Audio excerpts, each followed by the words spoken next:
Hello, Professor. Good afternoon. We're Group 16, and today I'm going to introduce our final project, which is dive into LLM Jailbreak Scenario with collective intelligence. During a guest lecture, Professor Wang Yang shared his team using large language models to generate datasets, but safety filters often block the necessary prompts. This challenge inspired us to explore jailbreaking techniques, ways to bypass such filters. Rather than relying on trial and error, we decided to study and categorize community-shared jailbreak prompts to understand how they work across different contexts. Our goal is to leverage collective intelligence in order to gain insights into prompt-based attacks. Our problem: we want to explore and understand what specific words, phrases, or techniques can be used to successfully bypass jailbreak or manipulate the restriction and safeguards placed on a large language model by its developer or creators, in order to make it behave differently or unexpectedly. The definition of jailbreaking refers to using special or carefully designed prompts to trick a language model into producing content that is normally restricted, banned, or against rules. It involves bypassing safety measures or content filters set by the developer to prevent harmful, unsafe, or inappropriate responses. Related works, and here are the sources on the top of the slides. Prior research focused on testing the security of LLMs, such as the GPT series, using various jailbreak prompts, and there are 2 points that we want to share to you.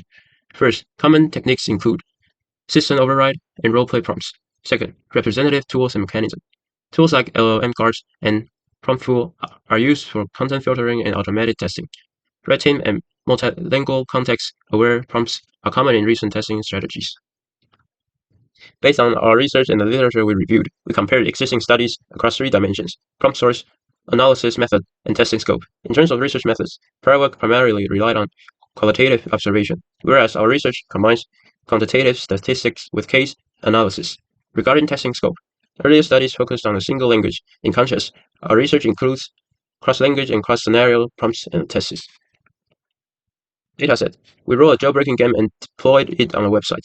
Next, we invited participants of different ages, schools, and genders to join our research and help us build the datasets. 3 weeks later, we collected the data generated from the playing history. Now, I'm explaining how we collected both offense and defense data.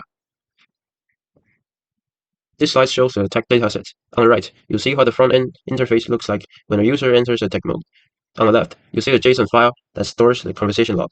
We use this JSON file for our analysis. In that file, we record who each text message came from, the content of message, and a score. That score is used to determine whether the attack is successful or not. Next, let's move on to the defense dataset. On the right side of the slides, you see the front-end interface where user enters defense mode. On the left, you see the JSON file that stores the challenge data created by user. Now, we come to the main approach and baseline. Before diving in, here's an outline for this section. First, I'll introduce the front-end design. Next, I'll explain the back-end architecture. And finally, I will describe our research methods and objectives.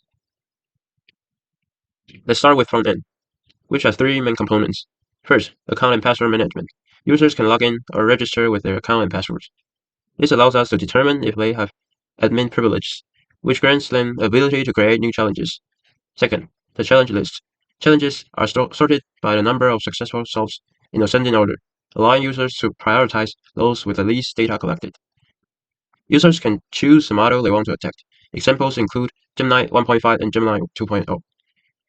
Additional features include input token limits and retry attempts. Third, the leaderboard. The challenge leaderboard shows how others have successfully jailbroken the model, allowing users to learn from each other and brainstorm more effective attack prompts. While the user leaderboard ranks participants by performance, top users may receive rewards, which encourages greater participation. Move on to the backend. First, environment initialization. To protect our API key from leaking, we store it in an environment file. Second, we organize our backend JSON files as follows. Allow users files contains the list of allowed users, those with elevated permissions, such as root. Challenges files stores the details of every challenge. Records file logs each conversation with the LLM along with whether the attack succeeded or failed. And users file records all usernames and their hashed passwords.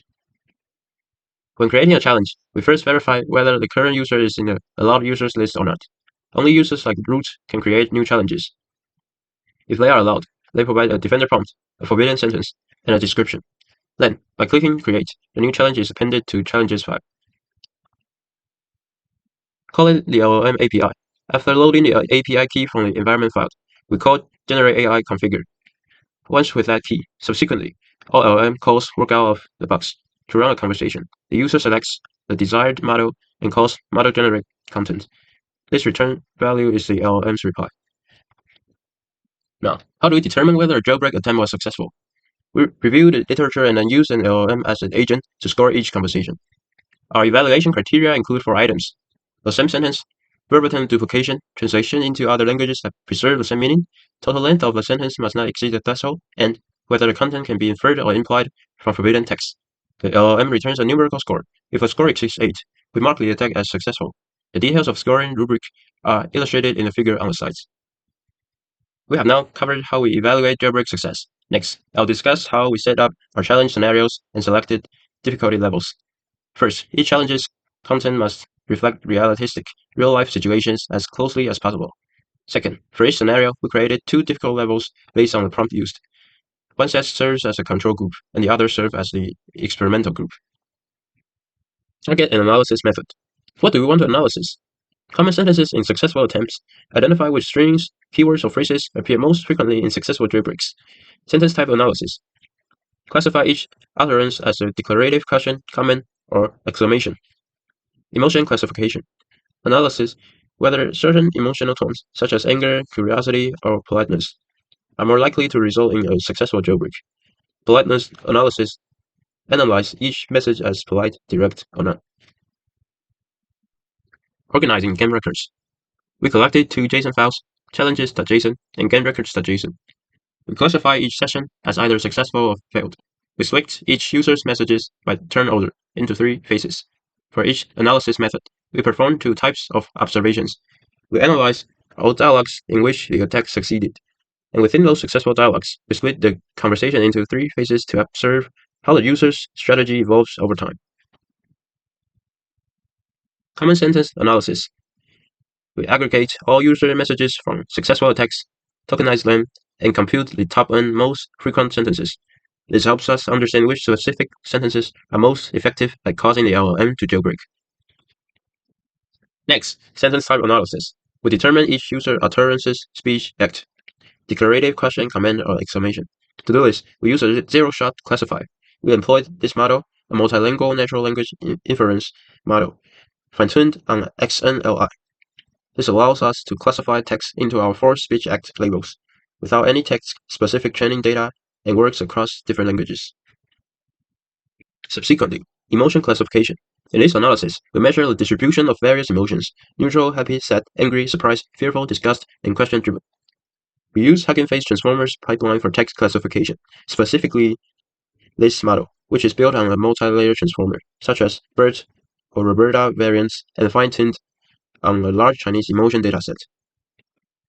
Politeness analysis. Here, we measure the politeness level of each user's message in successful attack dialogues by classifying each message into polite, direct, or not. We also use zero-shot classification with this model. By time our candidates' levels are polite and direct. Based on our observations, both entailment scores often tend to be low, so we added the non-category for cases where both scores fall below a certain threshold. Now, let's move on to the evaluation metrics session. This slide shows the success rate of jailbreak attempts under different levels of system prompt difficulty. You can observe that when the system prompt has little to no defense mechanisms, the success rate of attacks can reach as high as 76%. However, once you increase the difficulty of the system prompt and apply stronger defensive strategies, the jailbreak success rate drops significantly to around 41%. This clearly shows the impact of prompt robustness on model safety. Next, we enter the results and analysis section of our project. Our experiments are divided into 4 types of analysis: common sentence analysis, sentence type analysis, emotion classification, and politeness analysis. Each of these analyses helps us understand how users interact with the model while attempting to jailbreak it, and what patterns can be observed across successful attacks. The first analysis focuses on common sentences found in successful jailbreaks. The figure on the right shows a list of commonly seen sentences that appeared in user prompts during successful attacks. Next to each sentence is a number indicating how many times it was used across all successful sessions. These frequently occurring patterns give us insight into what kind of phrases tend to work when trying to bypass the system prompt. From this analysis, We observe that specific keywords such as override, mode, enable, and follow developer are highly correlated with successful prompt injection attacks. These types of sentences seem to be particularly effective because they mimic developer instructions or system-level commands. What's more interesting is that these attack patterns are quite generalizable, meaning they can be reused across a wide range of question types or contexts to achieve a jailbreak. In other words, users don't need to tailor the prompt to a specific question. They can often apply the same general strategy and still succeed. Moving on to sentence type analysis. This part looks at the structure and format of user prompts across different stages of the jailbreak process. To do this, we divided each conversation into 3 equal stages based on the number of turns it took for the user to succeed. For instance, if a user succeeded after 6 turns, then turns 1 and 2 are labeled as early, 3 and 4 as mid, and 5 and 6 as late. This way, we can track how a sentence type evolve as the user interact more with the model. What we found that is most user prompts are either declarative or interrogative. In the early stage, users tend to start with simple statements or basic questions in an attempt to probe the model. As we move into a middle stage, we see an increase in interrogative and exclamatory sentences. This likely reflects growing urgency or frustration, as users start pushing harder to get a response. By the late stage, users appear to have figured out some of the model's weakness, and they began using a wider variety of sentence types, not just questions, but also commands, statements, and emotional appeals. Overall, this suggests that a 3-stage attack pattern, starting with cautious probing, transitioning into more aggressive testing, and finally, attempting to extract forbidden content through refined strategies. Next, we look at the results from the emotional classification analysis. Just like before, we divide each section into early, mid, and late stage to observe how users' emotional tone changes as they interact with the model over time. From this analysis, we can see that while most prompts remain emotionally neutral, subtle shifts in tone gives us important clues. In the early stage, prompts often carry negative emotions, likely due to repeated failures in getting the model to break. In the middle stage, as users begin to understand how the model thinks and responds, we see more positive or even playful tones appear. This is also when more questions start to show up, as users experiment with different phrasing to see what works. In the late stage, the tone shifts back to mostly neutral or even set, as users try to pressure the model through assertive statements or appeal emotionally as a last resort. Lastly, we analyze politeness levels in user prompts. Again, we use the same 3-stage division, early, mid, and late, to check how politeness changes throughout the interaction.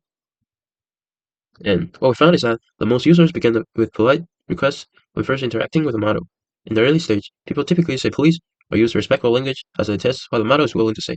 In the middle stage, as users get a better understanding of a model's logic and limits, they tend to drop the politeness and switch to more direct or even demanding language to push for an answer. Interestingly, in the late stage, politeness levels rise again. Users return to more courteous phrasing, likely because they believe it might increase their chances of getting a model to give it.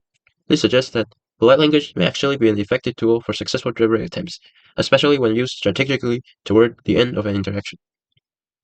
Before going to the last section, these are a summary of key traits for easier jailbreaking. Keywords like override, mode, enable, and follow developer help bypass restrictions more effectively. Sentence types usually start with statements, then exclamations or comments, and end with direct or pleading statements that break through. Early prompts show sad or fearful emotions, loosening defenses, while mid-stage prompts are heavier or more questioning to probe weaknesses. Politeness at the beginning and end helps the model relax and makes jailbreaks more likely to succeed. We face 3 limitations. First, we could only use 3 models like Gemini 1.5 and 2.0 Flash, as paid options exceed our budget. Second, our 2-week data collection period limited users' time on the platform, yielding insufficient data for deep analysis. Finally, free API usage caps caused frequent outages, forcing us to constantly switch between API keys to keep the system running. Our platform has 3 key uses. First, it can be a game where users safely attempt to jailbreak language models, similar to a popular online game that we launched a week earlier. Second, it helps LLM developers see real-world jailbreak methods and improve defenses, boosting user safety. Finally, it serves as a testing ground. Developers can upload new model versions and check whether past attacks still succeed, making it a practical tool for evaluating prompt robustness over time. And these are our work distribution table. These are our links, GitHub, and our game website. And this is our demo video. Reference. Thank you for listening.